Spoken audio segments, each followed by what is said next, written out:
What's up, everybody? It is the Morgan Thomas Show.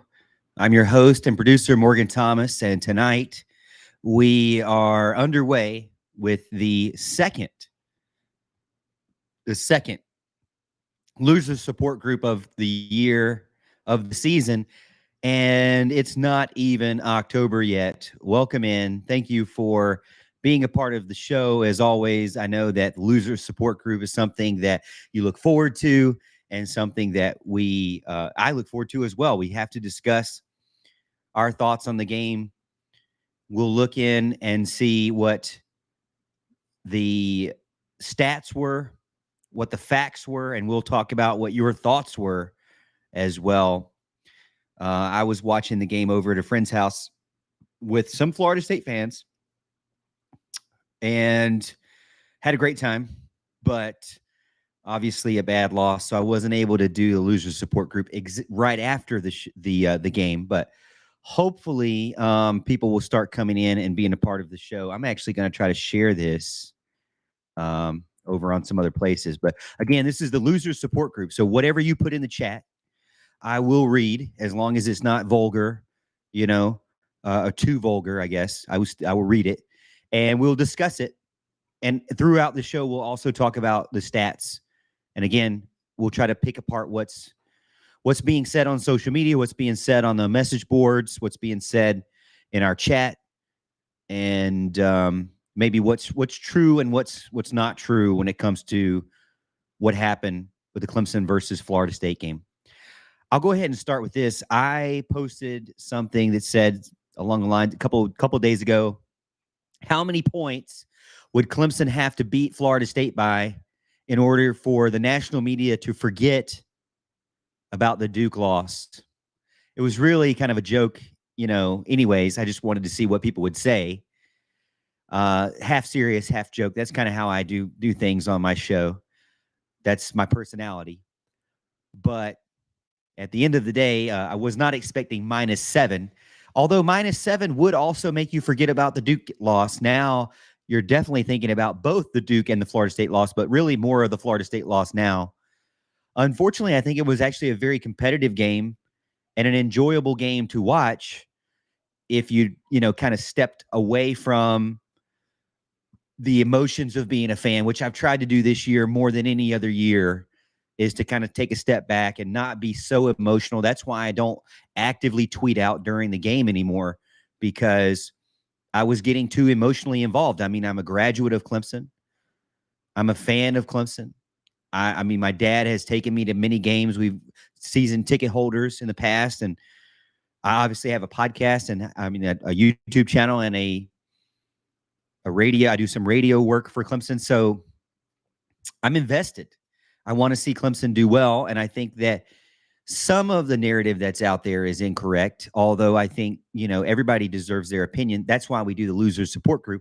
You deserve your opinion. You deserve to be told, or, you deserve to be able to say how you feel. The ultimate goal of this was to not go to bed angry, after your team loses. So let's first of all get in and talk about the people that are already in here. Thank you so much, Kevron, Chris, Timmy, Jonathan, John, Bran. Thank you so much for getting in. Whether you're on Facebook or YouTube, make sure you hit the like button first. Subscribe if you haven't already. And get in the chat. Get in the chat. We'll talk about it. So Kevron gets in at first, and he says, horrible play calling at the end of the game. I think a lot of fans feel this way. Honestly do. I honestly do. I feel like a lot of fans feel that very end of the game, that play call did not make a lot of sense at all. I think that you had just gotten into a situation where, I think what you mean, I'm assuming what you mean is the overtime play call. You just gotten into a situation where you were kind of backs against the wall, and Will Shipley bailed you out of a 2nd and long to give you 3rd and short, 3rd and like inches. And for whatever reason, at the time, it seemed like the coaching staff said, we're going to call a play where Cade has an opportunity to make a decision. From my perspective, maybe this was not the play call. We don't know. I don't know, at least. Maybe you know. But it seemed as if they gave Cade the decision to either hand the ball off or do a quick throw to the wide receiver, which was obviously, looking back, it seemed very rushed, which we've seen that from Cade often, very rushed. It also seemed as if it was not the good decision. It seemed as if, why not give the ball to your back? And then from a coaching perspective and from a fan perspective, why as a coach allow your quarterback, who is young, who is still figuring things out and can be reckless, why give him the opportunity in that scenario? Why not give him the opportunity? Why not do the bush push, which they had done successfully earlier in the game? You know, why not do something under center? Why not do something where you just hand it off to the guy who just got you a bunch of yards? Where was Phil Maffa? He seemed to have disappeared. There's a lot of speculation around where Phil Maffa went. Late in the game, he seemed to have disappeared, not just like from the stat book, but just wasn't even out on the field. So those are a lot of my thoughts there. Again, I think a lot of people agree. Horrible play call at the end. It's tough to swallow that play call. Again, another scenario where Clemson basically, you know, in my opinion, lost because of poor execution and play calling late, you know, in critical situations when you get closer to the red zone. I am concerned about Clemson in the red zone. I'm concerned about the play calling in the red zone. I've said it for multiple weeks now. I don't fully understand what their goals are. Going into this game, Florida State fans said, Clemson, all they do is dink and dunk you. And I haven't done the passing chart yet, but it seems like they just continued with the dinking and dunking. The explosive plays, we're not seeing those. We're seeing those every once in a while from much inferior teams, but not in conference games. We're not seeing a bunch of big plays. And on the flip side, you are seeing those from the other team. You know, Florida State, I wouldn't say really push the ball down the field in a methodical way. I think they really more or less had some big plays, and it reflects in the first downs. Would you be surprised if I told you Clemson had 25 first downs and Florida State had 16? Clemson had 9 more first downs than Florida State. Clemson had 90 more yards than Florida State. In that case, if you have a first down, you have to have 10 yards, right? They had 9 more first downs, 90 more yards. They actually had more than 90 more yards. They had 118 more yards total than Florida State. They won against Florida State in the first downs. They won against Florida State in the total yards. Would you be surprised if I told you that Florida State had 22 rushing yards? Everybody wants to talk about Keon Coleman and the transfer portal player that beat Clemson. Did you know that Trey Benson is a transfer portal player and he had 7 carries for 25 yards? He obviously wasn't a help. So you can pick and choose who you want to say beat Clemson. And the narrative is usually the transfer portal player beat Clemson. But they don't want to talk about the transfer portal players that didn't beat Clemson because that wouldn't fit the narrative. But anyways, we can go down through it. As you know, you guys have known since I've done this show, I do believe that the transfer portal is a tool to use that you should use no matter what, no matter who you are, what your philosophy is. It's an allowable and acceptable way to improve your team. So you should use it. But there's a give and take. If you only have so many roster spots available, do you decide and you're recruiting at a high level, do you decide to not recruit high school players over portal players? Because eventually you have to decide that. When you're Colorado, you don't have to decide that. You just go full portal. When you're TCU and you just can't come in as a new coaching staff, you don't decide that. You just go full portal. When you're Michigan State, you go full portal. A lot of teams out there have to go full portal because they have nothing built on. Clemson and Georgia and Alabama, they don't go as heavy in the portal. They have to pick and choose. Now, Clemson doesn't pick and choose as much as the others, and maybe that's a problem. Maybe that's an issue. And I would agree that that's a good discussion to have. But the bad discussion is, well, look at the kicker. They needed a portal kicker. I guarantee you, I would give you $100 if you showed me a true Clemson fan who said 6 months ago, we're going to need to go in the portal for a kicker. Nobody thought that.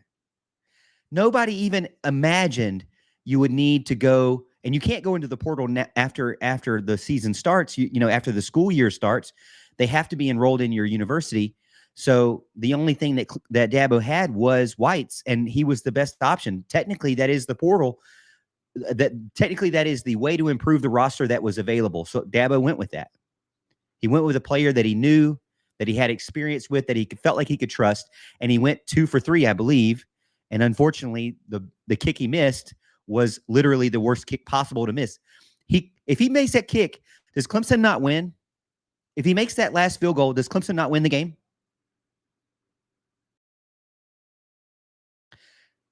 Clemson had chewed off a 50-yard run from Phil Maffa and then had a fumble immediately after that. But before that fumble, before the sack fumble, were you not thinking, wow, Clemson is only the red zone away from going up 2 scores, putting your foot down on their throat and getting the crowd rallied? Because think about how players react. When you make a huge mistake like that causes a 14-point change, you now go into your next drive worried and concerned about making another mistake. But if you go and you finish that drive and you go up 14 points and you put your foot down and you get the crowd behind you even more, your defense is hyped, you're hyped, and your next time you go out there as an offense, you say, let's keep putting the pedal down. The thought process, people forget about, it's just players. No, it is not just players. It's what goes on with them mentally too. It's not just having a portal player fixes everything. There are plenty of portal players out there, wide receivers, that you would not have wanted.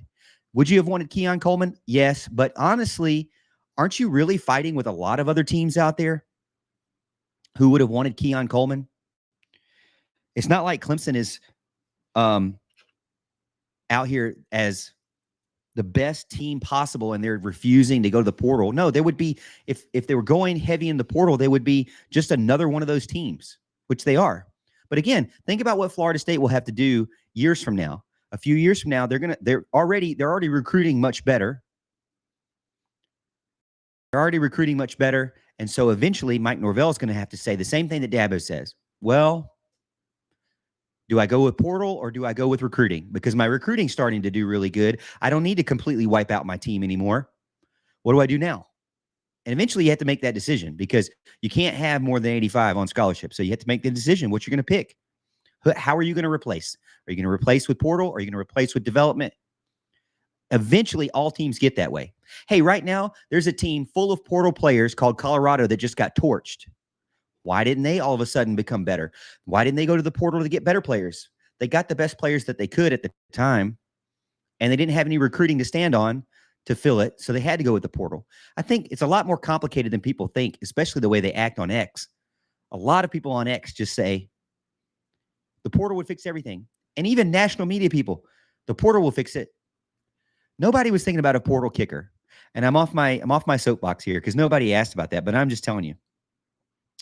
Christopher Jones, welcome in. Christopher says, tough loss this afternoon. What hurts is we really outplayed Florida State in this one. Hope all is well, Morgan. Thank you, Christopher Jones. I am doing well. Again, I feel like my suggestion to fans, especially now with this year going, enjoy the journey. I have tried to take a step back and say, you know what? We've been spoiled, and in a good way. We've had many years. We've had kids grow up not knowing what 2 losses even felt like. And if they did, it was at the end of the year where you could kind of forget about it and go watch basketball or go watch, something else, but get ready for softball or baseball, right? Now it's like, oh man, we have 2 losses and we have the rest of the season to go. it's going to be growing pains for those people who are in their young 20s and in their teenage years and who have never seen this, never experienced this. You have to figure it out. But that's the way college football is. You're not going to be amazing. I mean, that's the way any sport is. You're not going to be amazing every single year. Like Dabo said, everybody hates Dabo for saying it. But the thing is, you beat them 7 times in a row. Odds are they're going to eventually come back around, you know? It's going to happen. Is it frustrating? Yeah, it's frustrating. Is it happening all at once? Yeah, it seems to be. But you're not going to beat a team like Florida State or South Carolina or Notre Dame every year until you die. It's not possible. Now, is that an excuse for not improving your team as best possible? No, it's not an excuse for that. It's just saying, as a fan, we should learn how to cope a little bit better than we have. We've been spoiled by the fact that, you know what, we haven't had to count on a loss, but it does hurt.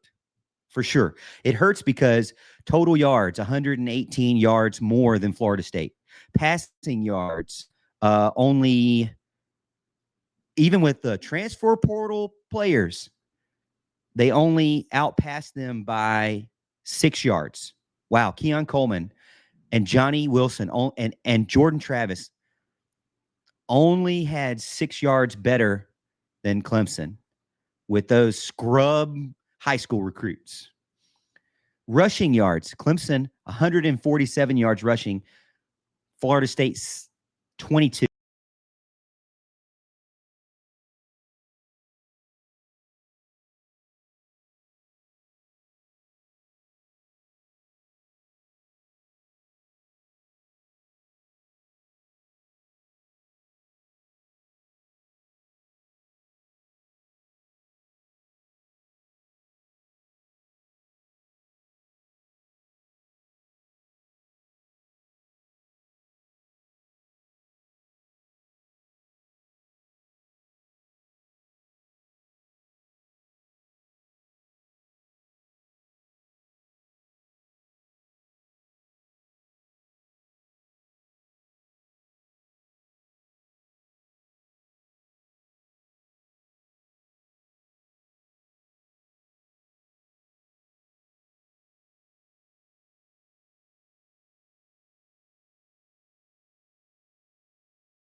All right, I'm back.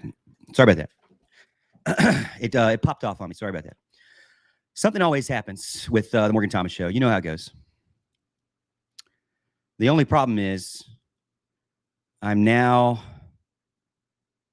I can't. Now I won't be able to see. Okay, all right. We're back. I see everything's popping up here on my screen. I had a Windows update. Go figure. So let's get back in the chat. John Maldovan says, some of the worst botches I've seen. I always get worried when Clemson pulls out play trickery. It never works out well in the end. Even after all that, the game was still within reach, but fourth quarter coaching failures were too much to overcome. One, accepting the penalty, giving FSU another chance to convert on fourth late in the game, which I agree with. I think, you could have not accept that penalty and it would have been 4th and 2. They probably would have still gone for it maybe, but it would have been a big risk because you're looking at, it was on their side of the field. 2, calling a timeout at the end for no reason. I can't remember the timeout for no reason. I did know that they called a timeout because Dabo was so frustrated with Wes Goodwin's setup of the defense. They burned a timeout on defense in a close game. That was a bad idea. Running the ball after an injury and nobody knew to spike the ball with no timeouts left and a chance to kick the game-winning field goal. Yeah, that was coaching right there.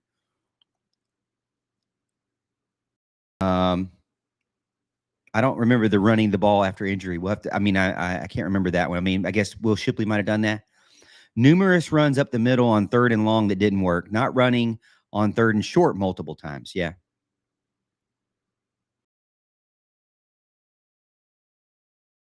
It definitely seemed like the coaching staff wasn't on the right page in this game.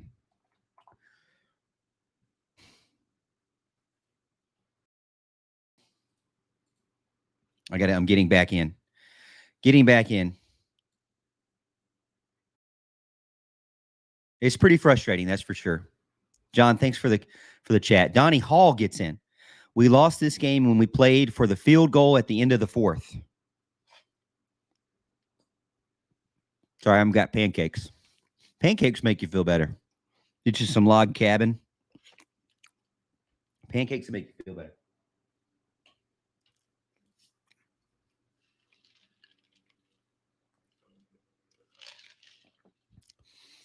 When they played for the field goal at the end of the fourth, yeah, it was kind of weird. You know, it seemed like, from what I remember, because I got immediately frustrated with Twitter, with X, it seemed like they didn't really know what the game plan was, or at least they didn't convey that to the players, and they were just kind of all over the place.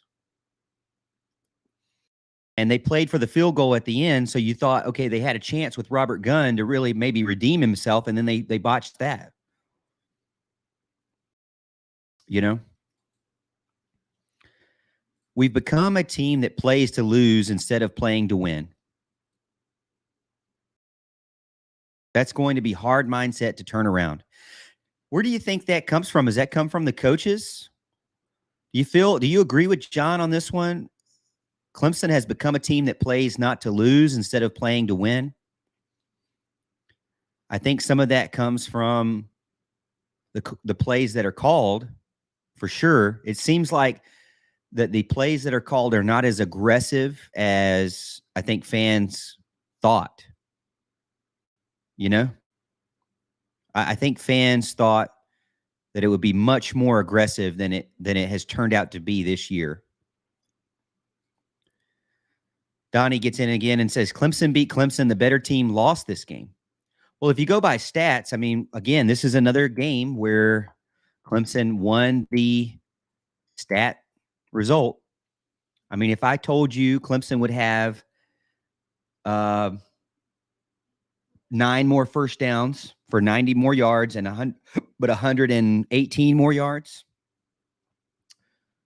And what if I told you they didn't rush but for more than 22 yards? Florida State didn't rush the ball for more than 22 yards. Their transfer portal running back. Nobody wants to talk about that guy. He didn't do anything. Trey Benson didn't do anything. Steve Allen, okay, he's at the game, so I'm curious to see what he has to say. I was at the game, and that seemed to be many around me was thinking. They were just trying and wanting to kick a field goal instead of trying to get a touchdown. Just my opinion. I'm curious how you feel about that. I'm curious how the rest of the chat feels about that. Clemson abandoned blitzing. I agree with that too. It seemed like that's what really frustrated Dabo as well later on in the game. Christopher Jones says tough loss this afternoon. Okay, we already got. I'm catching back up. Timmy says this one hurts worse than the Duke game. Yeah, you know, I made a post on X saying how many points does Clemson have to win for everybody to forget the Duke loss. I didn't realize that also losing would forget about the Duke loss as well.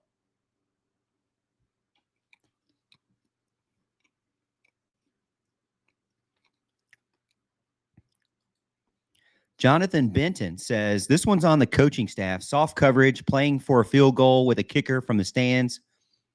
Well, you know, he wouldn't have kicked that long field goal. That they would have still given it to Robert Gunn. But yeah, playing with a field goal kicker from the stands, not ideal. Not what anybody thought would happen going into this season. And as Dabo mentioned, it's either going to be a genius idea or a terrible idea. and I think he went 2 for 3. Unfortunately, his one miss was possibly the game winner. Honestly, would have probably been the game winner. He missed the game winner barely. I mean, Clemson was a field goal away from shutting them down in regulation without ever having the lead in the game against the number 4 team in the country.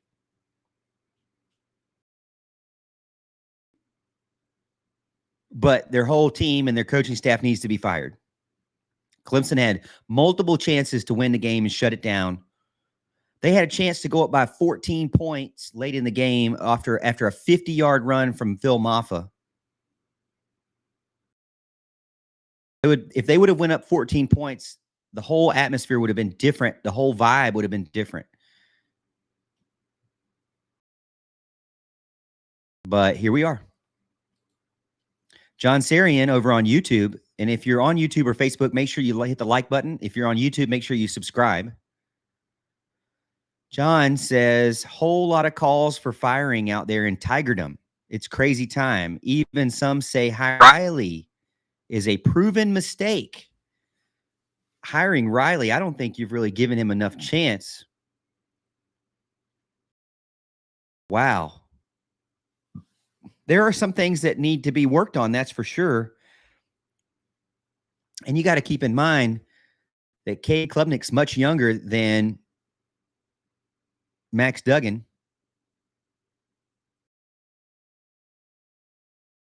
And Cade has issues that he has to work out. He played a good game, I think. Overall, had a good completion percentage and a lot of yards and a touchdown, 2 touchdowns. I think at times he knew when to run the ball. Not every time worked out for him, but he had a couple of times where he ran the ball well. And I don't blame him for the sack, and I don't blame Phil Maffa for the sack. I don't know. I mean, I know Greg McElroy just destroyed Phil Maffa about the sack. But the way that Phil Maffa took the play action handoff, that blitzer was coming from the far right side. Maffa was coming across from right to left, looking in the middle. He would have never seen that guy. What was he supposed to do? Like completely turn his body? I don't know. I mean, he didn't have a blocker in front of him. He didn't have anybody to block in front of him. So his first instinct is, let me get out in open space. That's what they teach you to do. He wasn't blocking from left to right. If he was taking the handoff from left to right, he would have seen that guy. But he was taking the handoff from right to left, which is exactly a great play from Florida State. You just have to chalk that up to a great play and a disastrous turnover. That's the one thing you couldn't afford, was a disastrous turnover, and that's what happened. Now, could you have said that the play call in general was bad? I think you could. You just got off of chewing up a 50-yard run and you go into a minimal protection pass play. When you're proving that you're chewing them up with the run game, late in the game, just keep running the ball, right? And it was a first down. I don't understand. I don't understand. They're going to want that play back, that's for sure. But it wasn't because of a transfer portal player XYZ beat them on that sack. I mean, Clemson had the roster to win the game. They had the roster to win the game. Duke, they had the roster to win this game, which means they could have beaten a number 4 team in the nation. And guess what? If they would have, everything would have been different. But they didn't. So now it's up to us to have to figure out, okay, how are we going to handle? How are the fans going to handle the season going forward? I mean, a lot of fans out there have never even witnessed a 2-loss team this early in the season. I have growing up, because I'm in my mid-30s, but still I was young. I mean, I have been able to enjoy most of my adult life with a team that was good. Now I feel like we're going back to when I was in high school, which was a tough time. I mean, Tennessee, Georgia, Florida State, Duke, now South Carolina fans have a lot to stand on. But for 10 years, they really haven't had a ton to stand on. But now they do, and Clemson has much less. So you have to figure out how to navigate that. I don't think that navigating it is by saying everybody needs to be fired. If the teams are getting blown out, that's one thing. These teams, I mean, Clemson's not getting blown out. You could say they lost by 21 to Duke, yeah, but really, they had plenty of times to win that game too, and it just kind of got out of hand towards the end. But M Brand BB says, agree with Christopher. Tough loss this afternoon really hurts. Yep.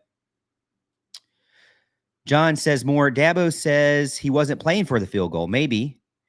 Ended up that way, though. He says it was a block that wasn't held.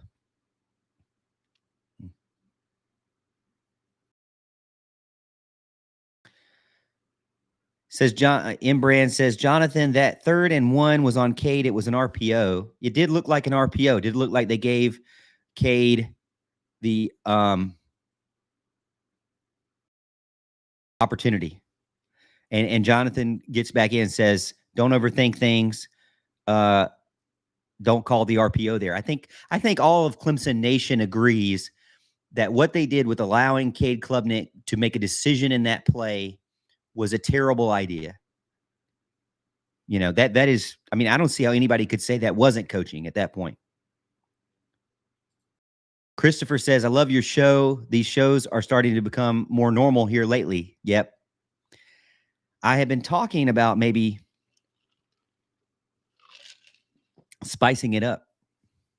I got some ideas. About how to spice it up.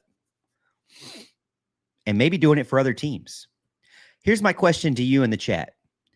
If I were to do a losers support group for, say, Ohio State or Notre Dame or Georgia or any big team that loses over the weekend, would you attend? That's my question to you. Would you attend if I did a losers support group for maybe another major team that lost? Because I'm kind of interested in just do one just to see what the other fan bases complain about. Because over time, you can get kind of jaded by your own fans seemingly complaining about everything. Again, this is an overtime loss to the number 4 team in the country, who everybody thought had a much better roster. But Clemson had an opportunity to go up by 14 late and had an opportunity to win by a field goal.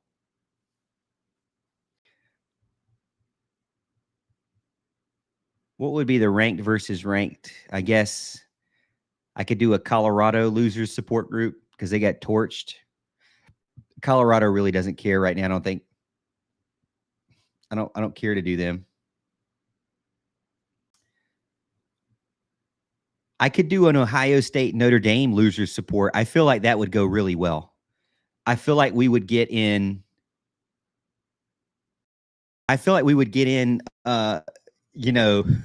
we would have a lot of fun with some Ohio State and Notre Dame fans.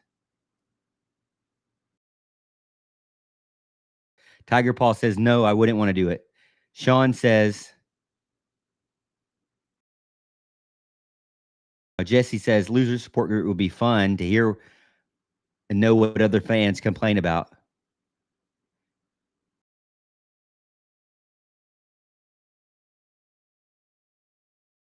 Bronco says, tune into the fan on YouTube for Colorado loser support.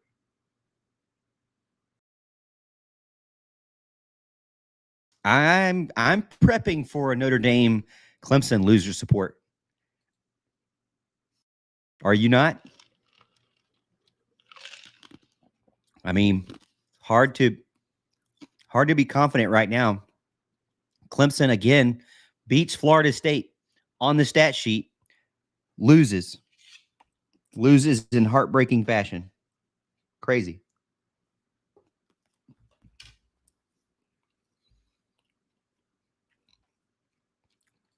Let's keep going. How does Maffa run very next play after a 47-yard run, and then the next play is the scoop and score? I agree. It seems like that was a mistake from CJ Spiller's part. In every other team you see, after a big play, your player comes out and gets a rest, gets a breather. I agree. I don't understand that. Hey, I'm going to try something new here. I'm going to add in audio guests for the show. Since we're here in the Losers Support Group, I'm going to put in a message with the audio link so you can click on it and it'll load up on your phone and you can join the show live.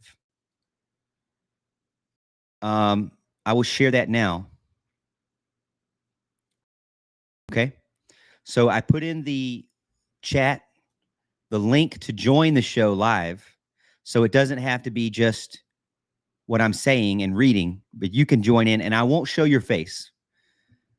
We won't ask you for your real name. We won't show your face. We will just show. So you don't have to turn your camera on or anything. You just turn the audio on and we will allow you on the show. I'm with you, William. I don't understand it.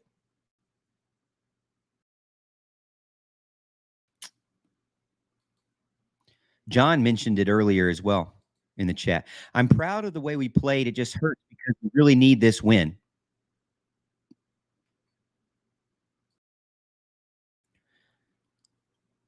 Yeah, it really hurts. Okay, we got a first we had a couple of guests coming in.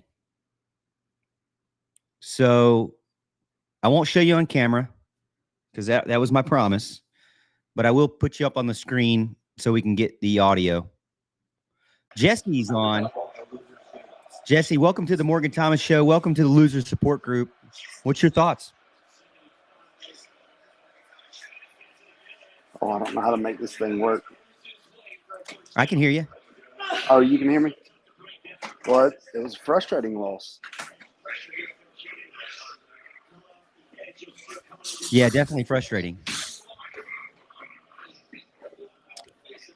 What do you feel like? What do you feel like is your biggest concern about Clemson now? Play calling. Yeah, I think that is a big concern. A lot of people on the chat are mentioning, we haven't gotten through the whole game yet, but a lot of people in the chat are mentioning the, running Phil Maffa for 47 yards and then keeping him in the game. That was some roster, some player management there, but also a lot of people are complaining about the 3rd and 1 where they gave Cade Klubnik the opportunity to choose and he chose the wide receiver screen. Is there any other plays that come to mind other than those? Yeah. 4th and 1, run the ball. Like that. Take the option out of his hand. Run the ball. It's effective. We've been effective with it. Why go away from it right there? Some others I switched to defense on. Why are we not pressuring when we've got them on their heels? Yep. I feel like that, it was a critical timeout burned because of not only, a wrong play call, but basically Dabo and Wes Goodwin not being on the same page with what plays they want to call. Absolutely. YouTube M Brand gets in, says proud of the way we play, just hurts because we really needed this win. I agree. I think they really needed the win. But if you're the head coach, where do you go from here after 2 ACC losses before October?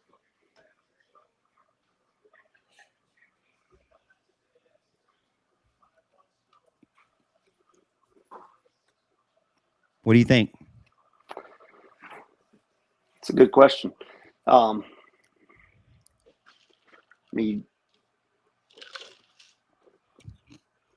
There's improvement. So, do you just continue to try to drive the bus, as Dabo would say, and pile everybody on that Roy bus still? Do you try to push that narrative?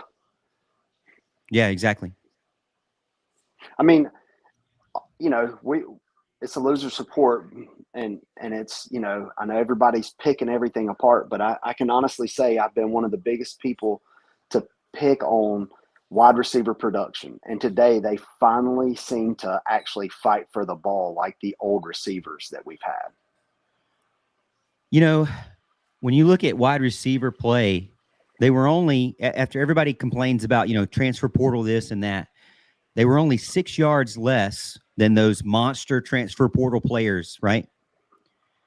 They, obviously, Keon Coleman did have the 2 touchdowns, but Tyler Brown, 84 yards. Troy Stellato, which, by the way, Troy Stellato has become a player that now we want to see. He has disappeared. He was originally a ghost that I made fun of as being someone we had no idea even really existed.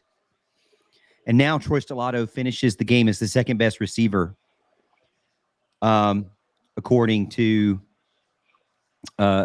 his catches. He had 4 targets, 4 catches. A lot of fight in that kid. A lot of prove people wrong that seems to be coming out for Stellato.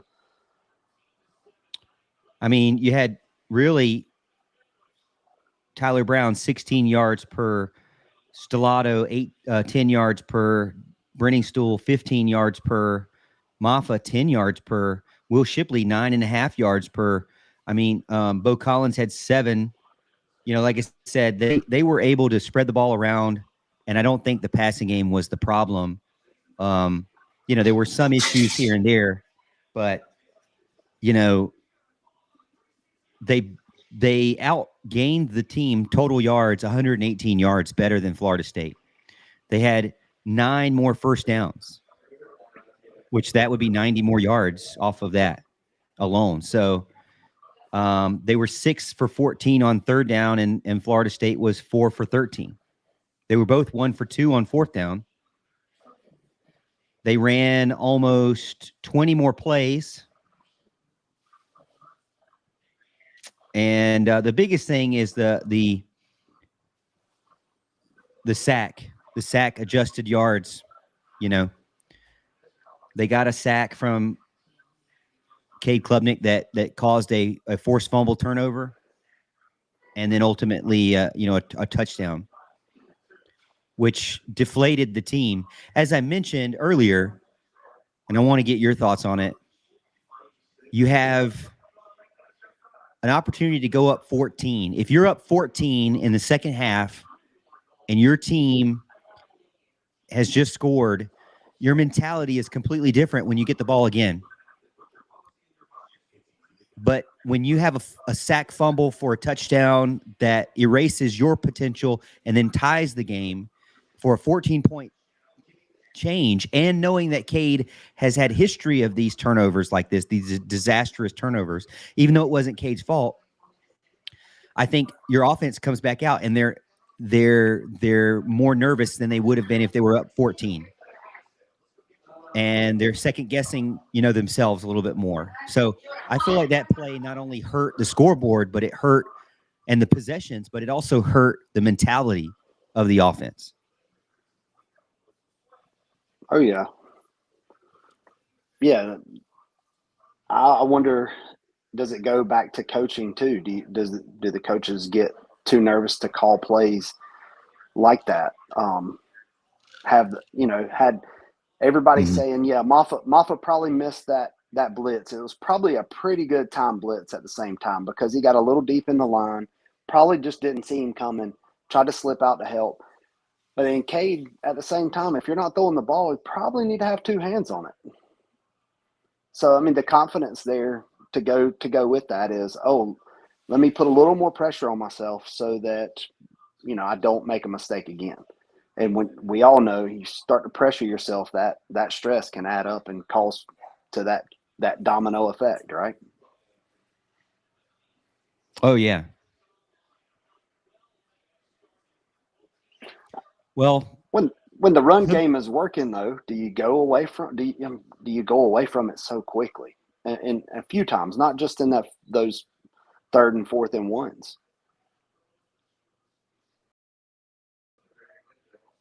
Clemson is down at the bottom of the ACC right now with Boston College, 0-2. They're going to have to figure out how to, correct the ship. This is uncharted territory for a lot of fans, as you and I had talked about before the show. But Dabo hasn't been in this kind of situation in a long time. So he's going to have to figure that out as well. Hey, Jesse, I'm going to switch you out with another caller. Yeah. Thanks for getting on. Yeah. Thank you. All right, we got Spencer Bronco in VA. Oh, he's going to go with the camera. Okay. All right. You're being bold today. Oh, I can't hear you.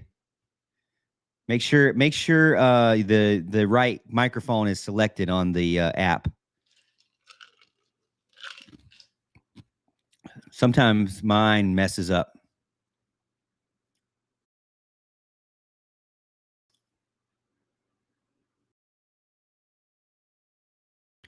Sometimes mine does the webcam or something else other than the microphone that I want to use. I'll keep you up here in case you come back. But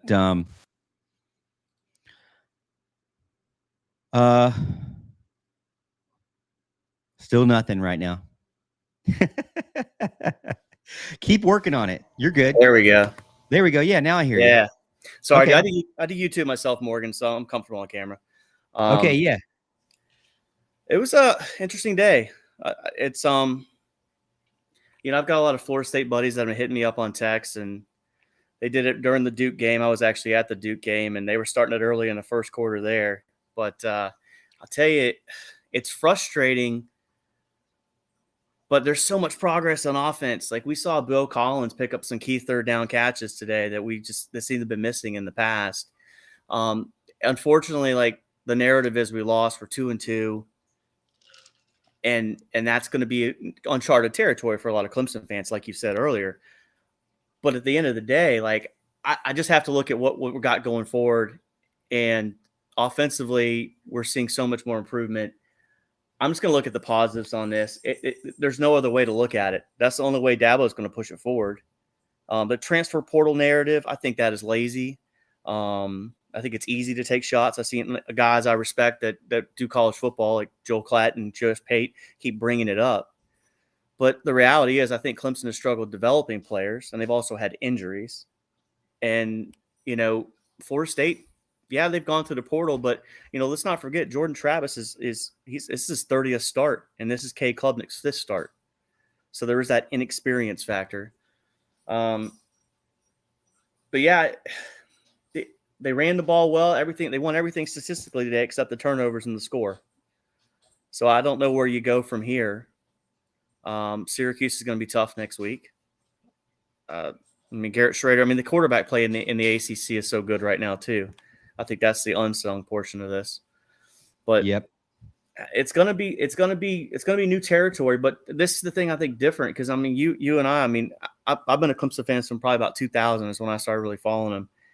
You used to worry about playing games at Wake, used to worry about playing games against Georgia Tech. This is new charted territory for some fans, but I think the difference this time is Dabo's got their recruiting down pat where we're getting top 10 classes.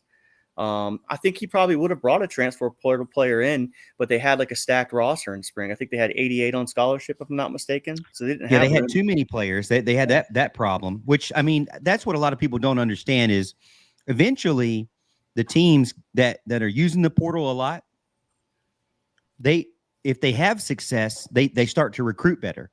And then when they start to recruit better, they start to take those players. Well, then when they start to take those players, they start to not have as many opportunities. Well, Clemson was one of those teams that banked on their recruiting. Now, some people could say, no, that's wrong or whatever, but that's just what Dabo wanted to bank on. Now, I'm on the side of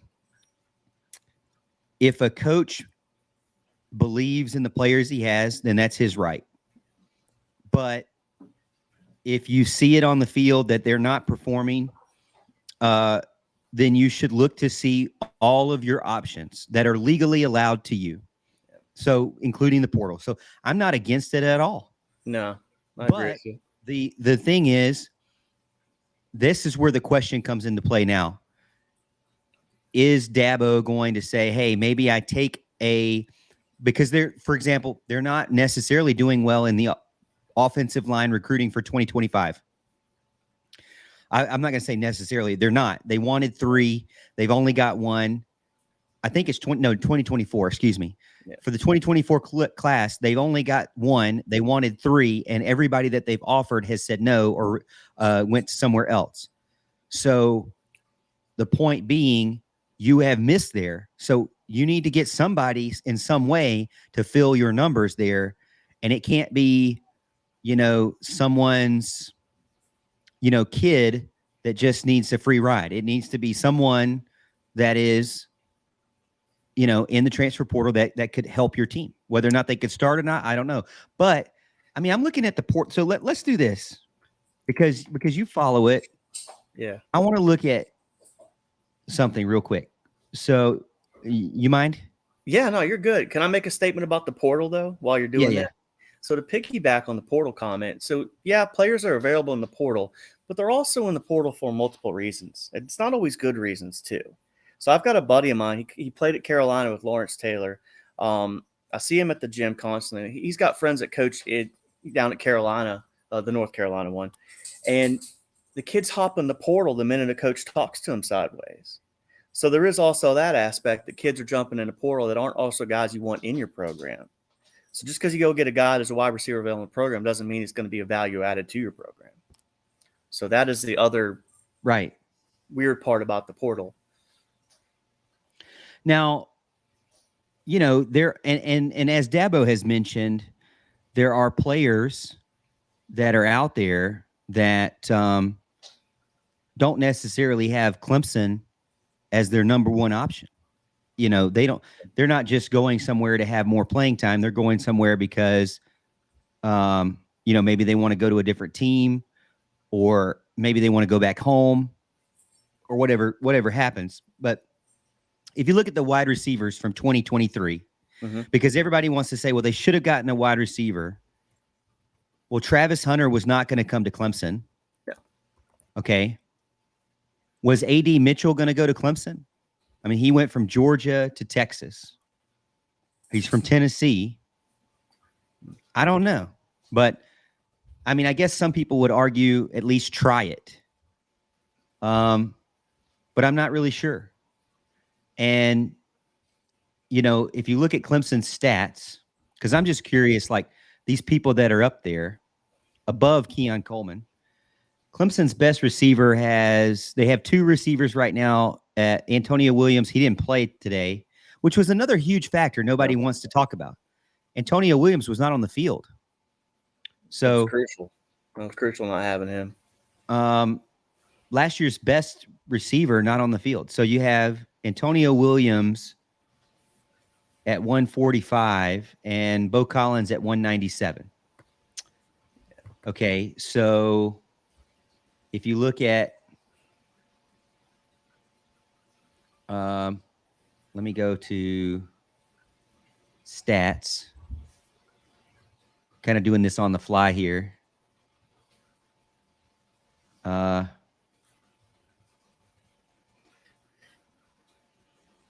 So Bo Collins right now is 86th. I'm just curious if any of those guys would be better. So I'm looking at, let's go a search and let's do Hunter. Okay, Hunter has 213. But Travis Hunter wasn't coming to Clemson. No. A.D. Mitchell has 134 yards and 3 touchdowns. So he's a huge factor on his team. Thornton, let's see. Deontay Thornton for Tennessee is not in the top. I'm doing top 300. He's not in the top 300 in receiving. Clemson has 2 that are. So he's not. I don't know what he's doing. I don't know where he's at. But Thornton he's at Tennessee. Yeah, I don't know what his stats are right now, but he's got 5 receptions, 65 yards. So where is he at? Is he one that Clemson should have got that was going to beat out Bo Collins? No, he wasn't. And he was the third best transfer portal guy. Now, Dorian Singer is a guy who Arizona to Southern Cal. He wasn't coming to Clemson. Okay, so forget that one. J. Michael Sertivant. I don't know if I'm saying his name right, but let's just look. Is he even on the top 300? He's at 10th right now. Yep, he's doing good. 219. But again, California guy he went from Cal to UCLA. Would he have went to Clemson? He was from Texas. I don't even know if Clemson even recruited the guy. Yeah, that'd be a tough one. It'd be tough to say. Dominique Lovett. Now, this is the guy from Missouri to Georgia. Would Clemson beat out Georgia for a wide receiver? I don't know. I mean, probably not. Let's be honest with ourselves here. You know?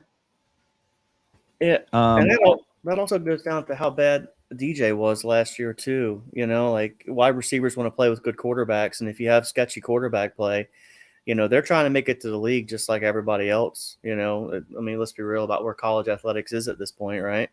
So it's hard to want to go play for when there's uncertainty at the quarterback position. I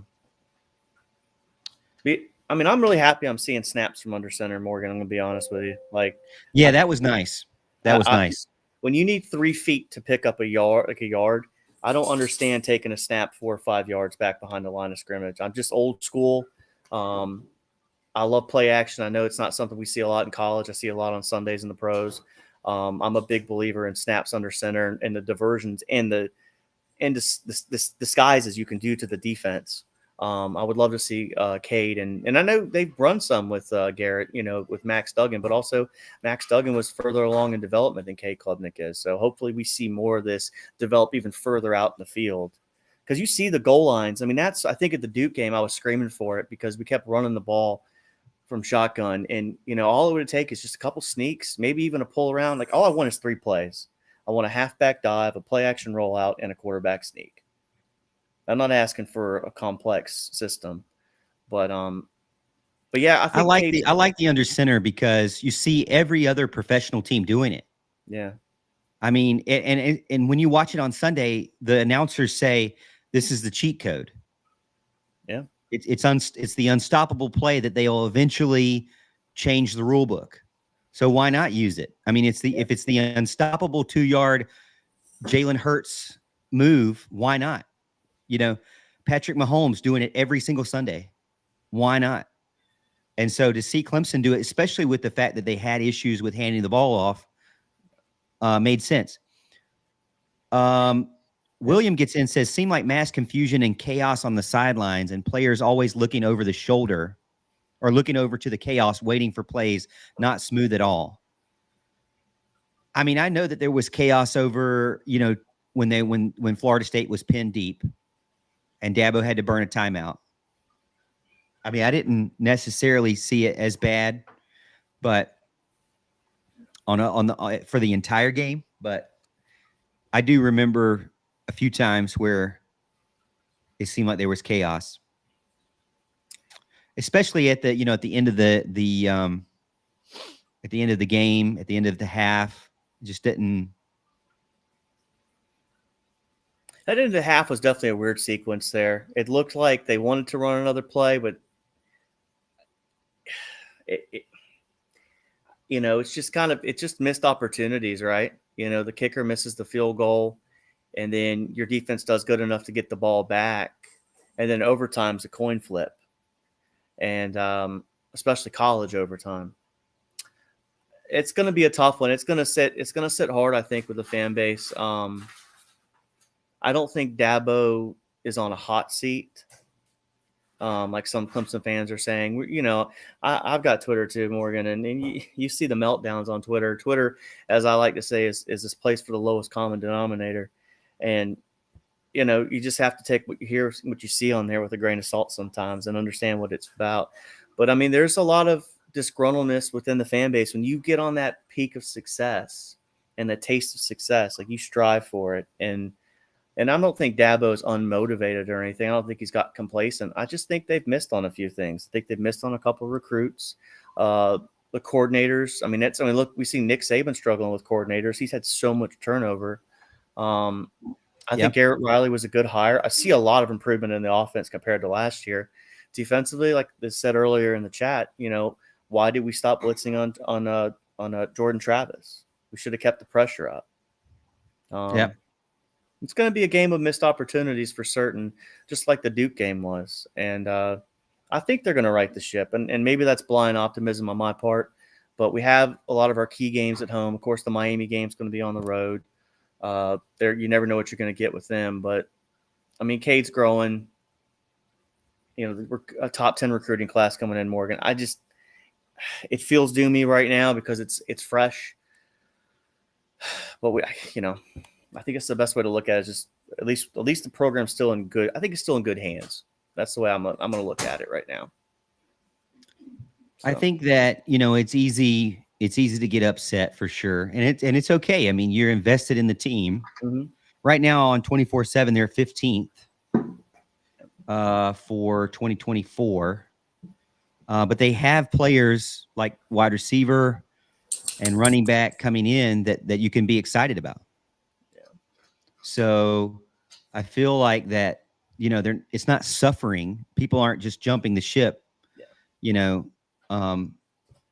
Now, as you mentioned, over time, it seemed like Clemson had struggled to really get on board with, or keeping up their offensive recruiting compared to their defensive recruiting. For the past couple of years, it seems like the defense has been getting the 5 stars and the offense has been not. And I think that kind of is why the team is shaped the way it is. I mean, but maybe some of these guys that weren't highly recruited or highly ranked rather are going to show out, like the Tyler Brown of the world, and kind of tip the balance a little bit more to maybe on the offensive side. I mean, it comes to a point, especially on the offense, and I think you mentioned it with the wide receiver core in the offseason. Like, there's a point where you got to dig deep down in the depth chart and give some of these younger guys a chance. Someone's going to be hungry enough, and we're seeing it with Brown. It's good to see Stellato playing. Oh yeah. Offensively looks so much better than last year. I know the results don't match it, but offensively, I think I tweeted you during the game, like, man, I'm looking forward to the passing chart this week because we saw slants. The middle of the field was used. I mean, it was good stuff, Morgan, and it's really – that's the unfortunate thing about this. There was so much positives, and that fumble – and, I think the previous caller mentioned, or maybe you did, after a player makes a big play at other teams, they get pulled off the sideline for the next guy to come in. And maybe Maffa should have been pulled off there, maybe a different play, but that was such a momentum swing that you were going to have almost a 14-point, at minimum a 10-point swing right there. And they never got back on footing, or were never able to reestablish that dominance that they had in the third quarter. And I think it's unfortunate. It's going to be one of those games we're going to look back at in opportunities missed, I think, more than anything else. Where the Duke game, you could honestly say, we missed opportunities, but we beat ourselves really bad. Like you said, you had a top 4 team on the ropes. They weren't leading until overtime. You did everything right, and it just didn't turn out the way you wanted it to. So it's a tough one. Yeah, I think it's tough. I don't know how the team's going to respond, but I think that's kind of what the excitement is for me. Now, I try to take a step back and not be so emotionally charged into a win and loss and make it ruin my weekend. But you have to almost say, okay, the new challenge is to see how this team responds. And if they don't respond, hey, at the end of the day, one thing that we do know is true. If they don't respond and fix it, they're not going to be around, whether it's the player or the coaches. I mean, It's not like they have a lifetime contract here. I mean, that goes from everybody. So, and that's with any job. I mean, that's with our jobs too. And, we all have to produce based on, what we were hired to do. And some is more serious than others, but you don't make $9 million a year to be average. And that's just the way it is. I'm not saying that Dabo even needs to be in that situation, but he knows that, and those coaches know that. I mean, I think a lot of fans, it seems like they act like that you're stuck. And the thing is, that's not how sports work. I mean, the way the team was 15 years ago is nothing like it is today. The way the staff was 15 years ago, nothing like it is today. And a lot of that has to do because they lost games. Probably all of it has to do because they lost games. So, the market will work its way out. And Dabo's going to have to make decisions based on what he thinks will work and not work. But it seems like we just get into this freak out mode. But I mean, you're gonna have growing pains when you change rosters the way you do in college football. It's not common. There's only been a couple of teams that have been truly dominant for a long period of time. Yeah, and it's ebbs and flows. Like Saban was very fortunate to stay on top like he did. He adjusted what he did. Alabama was known for years for murder ball. We're going to run it down your throat. And then finally Saban kind of adjusted and said, okay, we'll get a dynamic quarterback. And Deshaun Watson did it to him.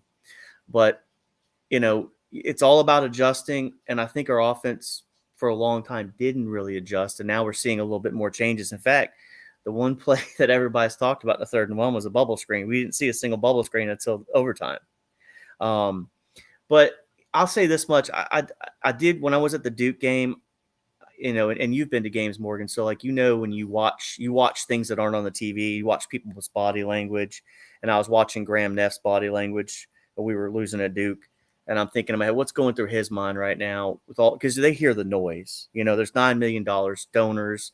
Dabo doesn't have a lifetime contract with Clemson, but like you said, everything is different at Clemson now, though. This isn't the 2008, Tommy Bowden handed over to Dabo Swinney. The department is just bigger. The money, the investments. It's almost at a point now, and if I'm off base, Morgan, tell me, Clemson is bigger than Dabo at the same time. They're such an entity at this point in college football that somebody else could come in here and still win. And it's probably controversial, but I just think it's gotten to that point. And college football is a what have you done for me that's lately? Always, and that's always that's always there, I mean, it's always there. It may not have been there as bad because of the winning, but as Dabo says, fun's in the winning. But you either adapt or, you get replaced. I mean, that's unfortunate to say, but and I'm not even at that level of angry. I'm not going to get there. I'm going to make sure that that's not my tone ever. But it does seem like that, like there's this idea that there's no way Clemson can change, and you just have to complain about it. And that's not the case. I mean, things should happen. But anyways, it's the medium narrative too, Morgan. Like I said, I love watching Josh Pate, but he's really beat this transfer portal stuff down, and the NIL stuff. Dabo said he's not pro NIL, but it's not like he doesn't let the players participate in it. Yeah, it's one thing to have an opinion on something, but it's another thing to like not let them do it. So there's a perception with Dabo, media narrative, and I know this is my opinion on this, and I feel that a lot of people in media don't like Clemson being around. I think they want Florida State back badly. They want Texas back badly. They want the nostalgia of college football, but they want conference expansion too and massive playoffs. But we've kind of upset the apple cart, to be fair, and Dabo does it in a humble way that I think offsets some people, but it is what it is. It's going to be interesting to see what the revamp is. They got a tough one at Syracuse next week. Garrett Schrader looks really good. And to see how quickly they respond, especially the guys that came back for their, as I say, 6th year, like Xavier Thomas, when things are kind of, there's nothing, now you're playing for your draft stock. Yeah. So Tyler Davis as well. What are you playing for on this team? Are you still going to play as a teammate, or are you going to play for yourself? I mean, those guys could easily check out and probably still get drafted decent. I think so at this stage. It's going to be interesting. And this is, well, let me ask you this though. because I think I said something to Jason Priester about this, or maybe it was Houston. I can't remember. They don't have a 2024 quarterback that they've hit on. Is that a concern for you, or do you? I mean, are you good with what we got in the room currently right now?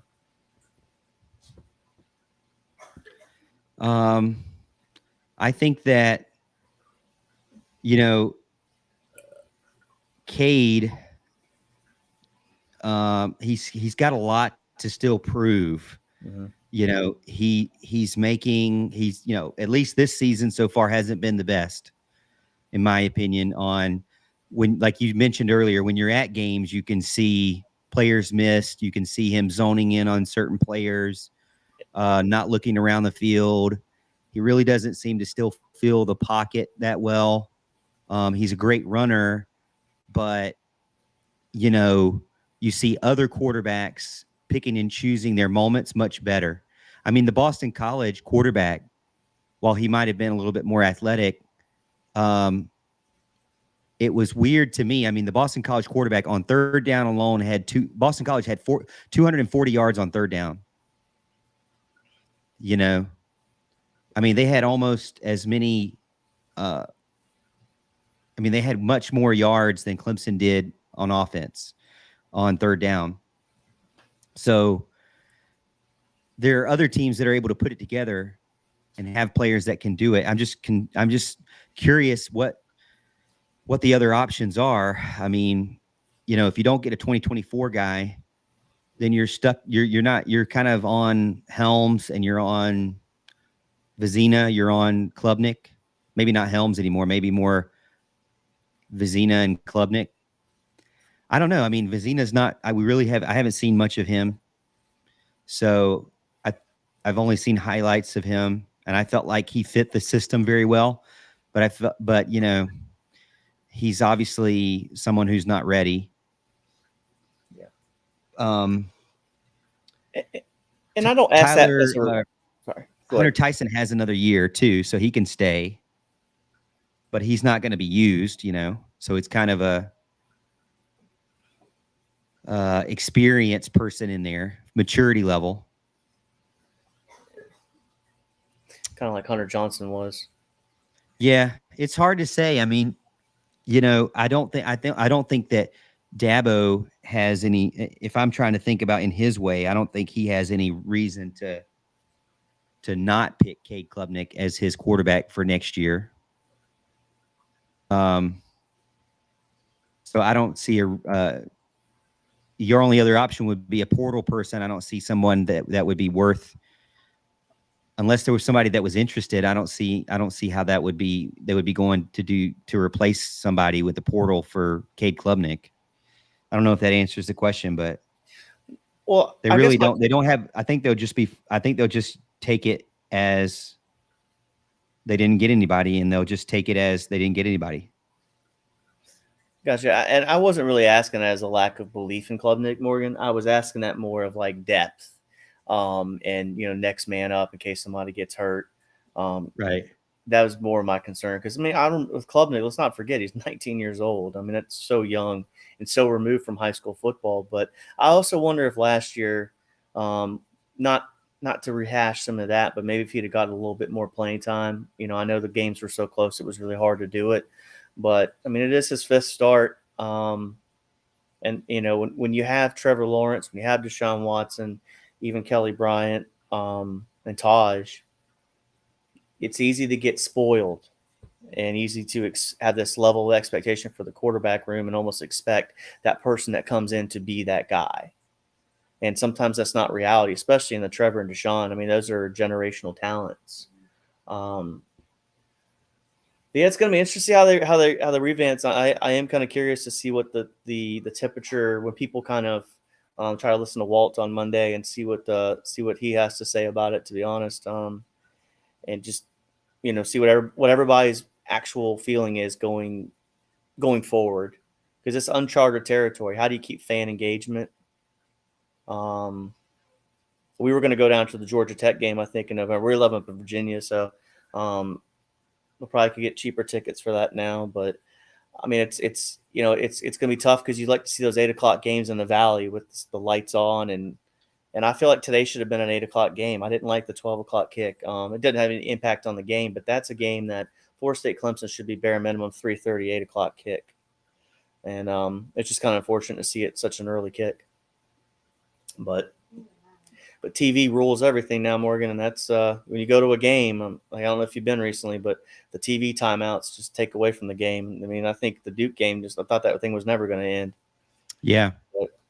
But money rules everything in this sport now. It really does. But I appreciate you letting me come on, dude. And I've talked to you for years now, and definitely enjoy the work you do and everything. And keep up the good work, man. Yeah, I appreciate it, man. And I was looking at what Walt was saying. Says he really feels like Clemson was the better team for most of the day, but this part is part of the growing up process. It's a fair assessment. Hey, appreciate it, man. Thanks for getting John. That's Bronco in VA, Anytime, brother. Spencer, as part of the show. Been a fan for a while. You too can get on as well. We have a link, and I will share it for you right now.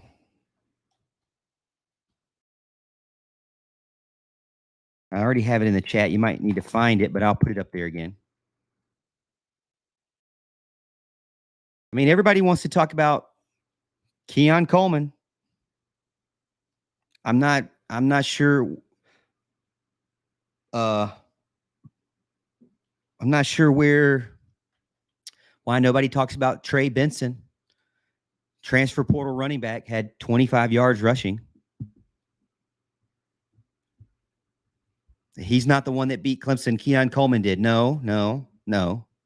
Keon Coleman got the last touchdown, but Keon Coleman did not beat Clemson. I mean, you got to be honest with yourself here.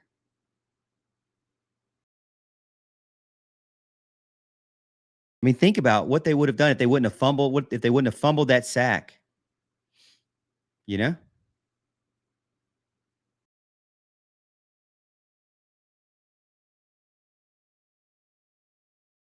All right, here we go. Let's go back into the chat here. Let's look at the stats. So Jordan Travis, 289, 2 touchdowns, 57% completion, a rating of 140. Cade Klubnik, 283, 1 touchdown, 66% completion, a rating of 137. Just barely below. I mean, basically similar, very similar.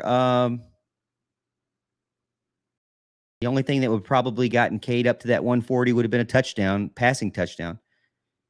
137, 140. So they both performed very well.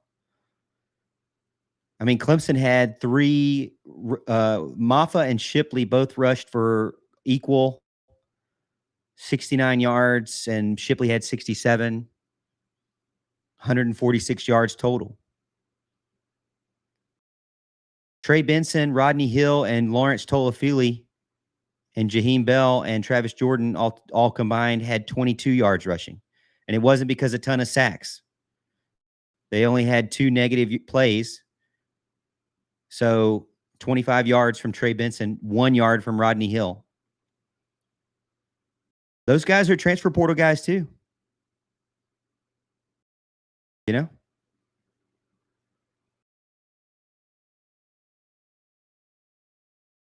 This team could have won. This team could have won. Should they have won? I'm not going to go down that road, but they could have.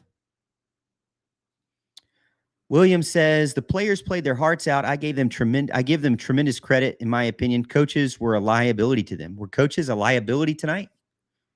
You know, a lot of fans really frustrated with the play calling. M. Brand says we aren't throwing the deep ball, but we did have quite a few 15-plus yard plays. Longest receiving plays, Tyler Brown had 28. Troy Stellato had 14. Will Shipley had 18. Bo Collins had 12. Brenningstool had 33. Longest rushing play was Maffa had 46. Shipley had 16. And Cade Klubnik had 17. John Benson says, who cares about stats? Scoreboard is all that matters. We battered Duke in stats too. That is true. So there's something else other than stats that is causing the team to lose. Jason says, if Cade can't figure out how to run the RPO, then don't call those plays. Well, that's going to be a problem, I think, because I think that's the type of offense they want to run. So to that point, what do? I don't necessarily feel like Cade was the problem here. I just feel like that was a bad play call late in the game. Jason Lucky also says still at the bottom of the league. They definitely are at the bottom of the league, that's for sure. Maffa had snaps early in the fourth, a bit after that. Not many, maybe. Maffa only had 10 total attempts. I mean, many people could argue Phil Maffa is the better running back for this team. I mean, he's a different style. Maybe he's not the best out of the backfield, but he did have a good catch today as well. Michael W. gets in and says, from a physical standpoint, Clemson outplayed Florida State and was the better team. In the end, Clemson's coaching mistakes let the team down, and it is the main reason they lost. Well, the problem is, how do you recover from that? You know, how do you recover from that? Because now you're 0-2 in the ACC, and your ACC championship game is pretty much gone. Your playoffs is gone. And as Spencer mentioned on the show, you're kind of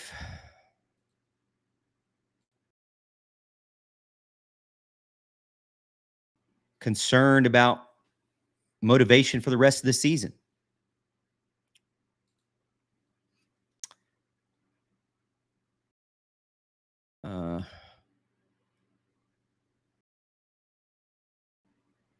Dabo says, or Michael says, Dabo and the coaching staff owe the players an apology in the locker room. Head scratching coaching decisions down the stretch cost Clemson that game.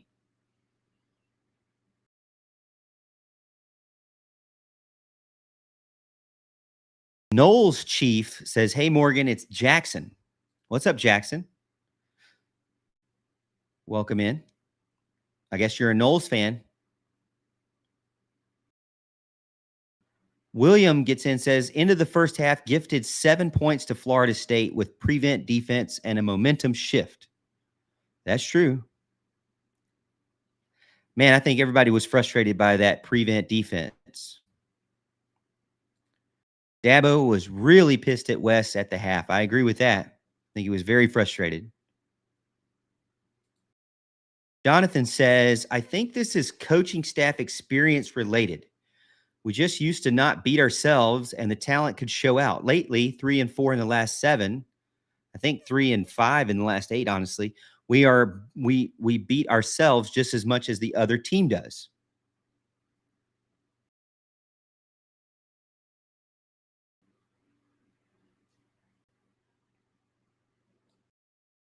John says Bama has a number of portal players, including a seasoned QB, and they are struggling this year.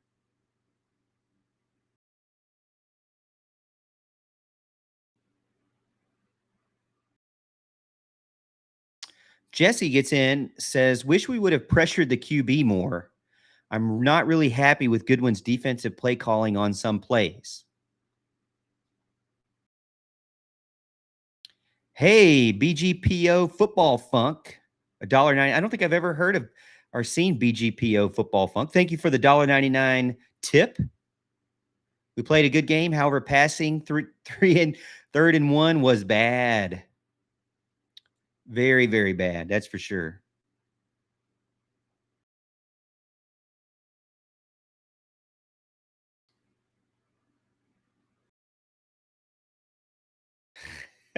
When I disappeared earlier in the show, John said, like our hopes for a title disappeared. Ouch. I think he zigged when he should have zagged. You guys are good. I think he tried an RPO and blew it. Yep. Jesse gets back in and says, I saw a lot of growth today, a lot of fight from the ball by wide receivers.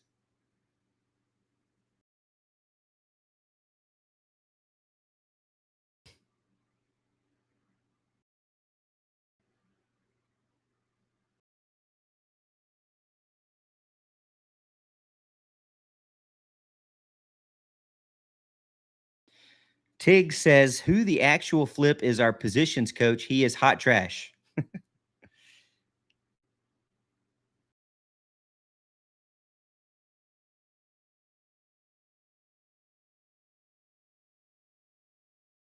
Jonathan replies, do you have any idea how little that narrows it down? That's for sure.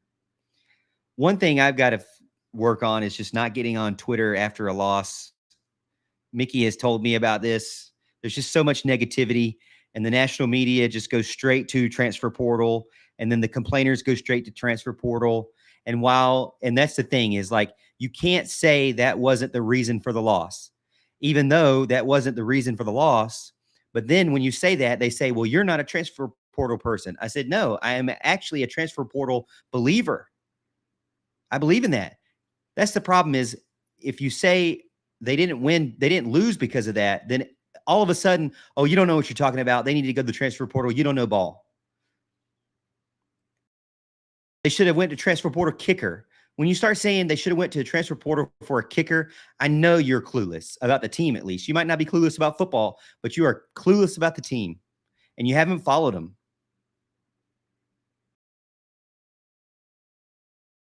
Nobody 6 months ago has any tweets about they need a transfer portal kicker, and that's when you'd have to make the decision. So either we didn't see it, the coaches didn't see it, maybe that's a different problem, and maybe it goes back to the coaching staff thing. Maybe this coaching staff is not experienced enough in the positions that they're coaching to be able to see the problems that are in front of them. Maybe they're not experienced enough to speak up about the problems that are in front of them. That's a good question. Now, that's a different question to have than we should just go to the transfer portal and get somebody different, because not everybody is better, as I'm going to continue to show you. So we already looked. Dominique Lovett has 14 receptions, 110 yards for Georgia. So far, we've got a couple of good players, got a couple of not so good players. Ra Thomas has 5 catches, 132 yards. But again, those are two guys that, chose Georgia.